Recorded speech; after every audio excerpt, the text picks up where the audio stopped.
Hello viewers, take কমার চ্যানেলে আপনাদেরকে অনেক অনেক স্বাগতম। তো বন্ধুরা, আশা করছি আপনারা সকলেই ভালো আছেন।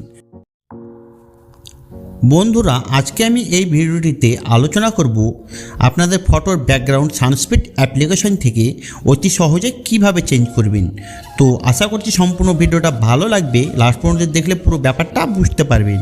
আর আপনাদের কাছে একটি ছোট্ট রিকোয়েস্ট, আমার চ্যানেলে নতুন হয়ে থাকলে চ্যানেলটিকে অবশ্যই সাবস্ক্রাইব করে রাখুন আর পাশের বেল আইকনটিতে অবশ্যই দাবিয়ে দিবেন, কারণ পরবর্তী ভিডিওর নোটিফিকেশন আপনার কাছে পৌঁছে যাবে। চলুন তাহলে দেরি না করে শুরু করা যাক। সর্বপ্রথম আপনার ফটোটাকে শেয়ার করে নেবেন সানস্পিড অ্যাপ্লিকেশনে। শেয়ার করে নেওয়ার পর নিচে দেখুন টুলস বলে অপশন, ঠিক আছে, সেই টুলসে বাটনে ক্লিক করবেন। ক্লিক করার পর এখানে অনেকগুলো অপশন চলে আসবে আপনাদের সামনে। এর নিচে দেখুন ডবল এক্সপ্লোরার বলে অপশন, ঠিক আছে, সেখানে ক্লিক করবেন।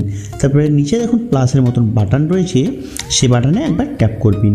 ট্যাপ করার সঙ্গে সঙ্গে আপনাকে কিন্তু আপনার গ্যালারিতে নিয়ে চলে যাবে। সেখান থেকে আপনাকে আপনার ব্যাকগ্রাউন্ডটা সিলেক্ট করে নিতে হবে। তারপরে দেখুন এই বাটনটা রয়েছে নিচে, সেখানে ক্লিক করবেন। সেখানে ক্লিক করার পর এইটাকে পুরোপুরি 100 করে দেবেন, দিয়ে অ্যাপ্লাই বলে রাইট চিহ্নতে অ্যাপ্লাই করে দেবেন, ঠিক আছে। তারপরে কি করতে হবে, তারপরে দেখুন উপরে বাটনে ক্লিক করবেন, এডিট স্টার্ট বলে অপশন আছে, সেখানে ক্লিক করবেন। সেখানে ক্লিক করার পর ভিউ এডিটসে ক্লিক করে নেবেন। ভিউ এডিটসে ক্লিক করে নেওয়ার পর এখানে ডবল এক্সপ্লোর বলে অপশন পেয়ে যাবেন, সেখানে ক্লিক করবেন। তারপর ব্রাশে ক্লিক করে নেবেন। ব্রাশে ক্লিক করে নেওয়ার পর এই ধরনের ইন্টারফেস শো করবে আপনার সামনে।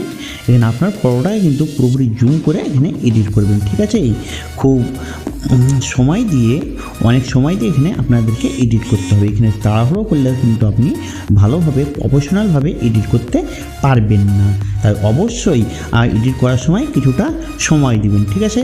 তো দেখুন, আর পুরোপুরি জুম করে আপনার ফটোটাকে এডিট করবেন, ঠিক আছে। তো আপনারা দেখতে থাকুন।